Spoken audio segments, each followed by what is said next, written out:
When you're traveling around the world and find time now and again, anytime or anywhere, to stop at the roadside for a while, it won't be long before you see one of us, or meet one of us if you want to.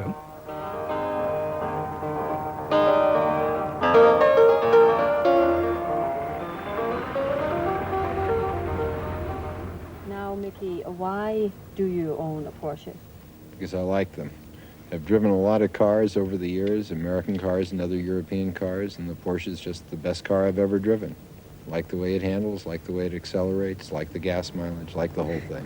Can you tell me why you're driving a Porsche? Well, probably because it's the best car that I could find for what I paid for it. What I always say is, there just isn't any other car like a Porsche. Like they say, It's just a little bit more.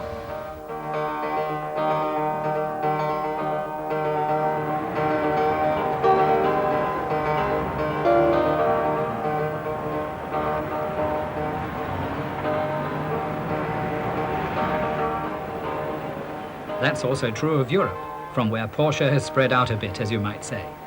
Who would have thought that back in 1948, at our works in Stuttgart-Zuffenhausen?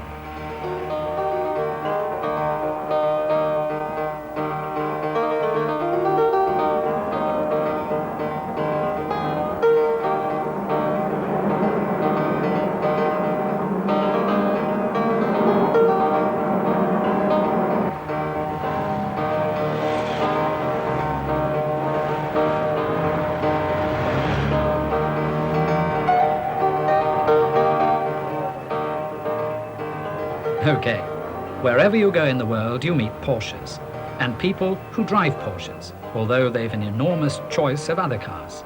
So why a Porsche? We just asked people at random, all over the place.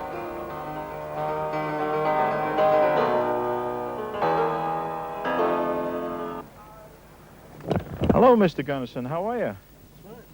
Hard to get out here, huh? Tell me, you have nothing but Porsches here. How many do you have? 7, actually. 7 Porsches. Why do you have 7 Porsches? Well, because I like them.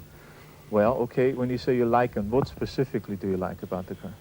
Well, I think I like the fact that they're kind of a well-engineered car. Uh-huh. I'm an engineer myself, and I appreciate good engineering and good quality.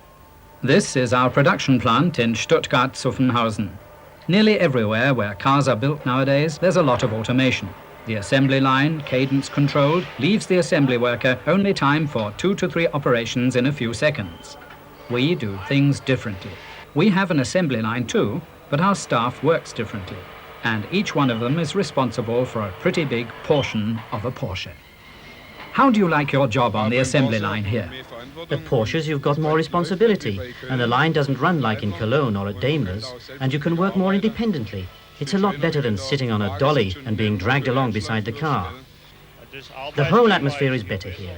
You can time your work better because you've got more time for the car you're working on than on other assembly lines where you just do 1 or 2 operations.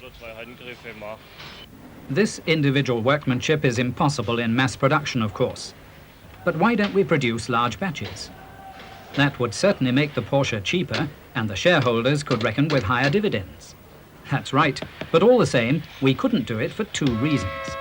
In the first place, a mass-produced Porsche? Unthinkable. It would lose its typical Porsche individuality. For all the perfection of material and workmanship, every Porsche has its own distinctive attributes, whether it's special technical equipment or other special features.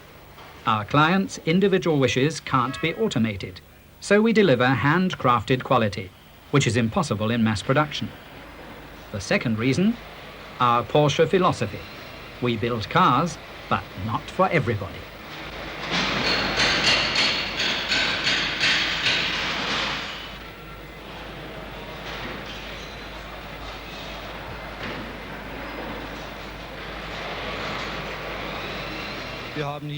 Here, for assembly line control, we have an inspection station for every 8 workstations.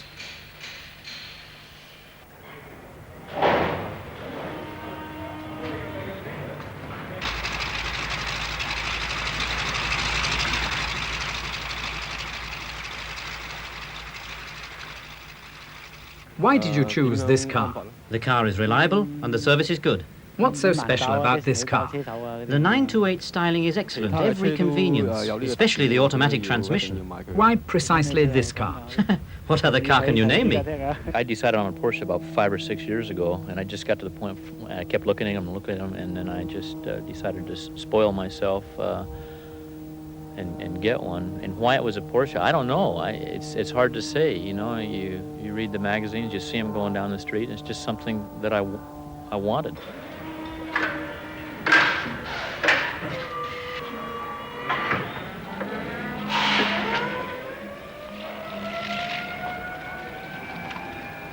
Incidentally, before any Porsche is delivered to a client, it's already been driven roughly 20 miles under genuine road conditions. Every one, not just random samples.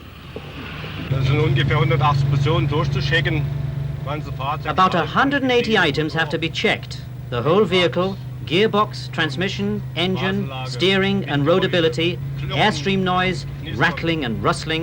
The whole vehicle is checked to make sure everything is in order. You meet Porsche everywhere. Incidentally, here we have two successful models, both designed by Professor Porsche.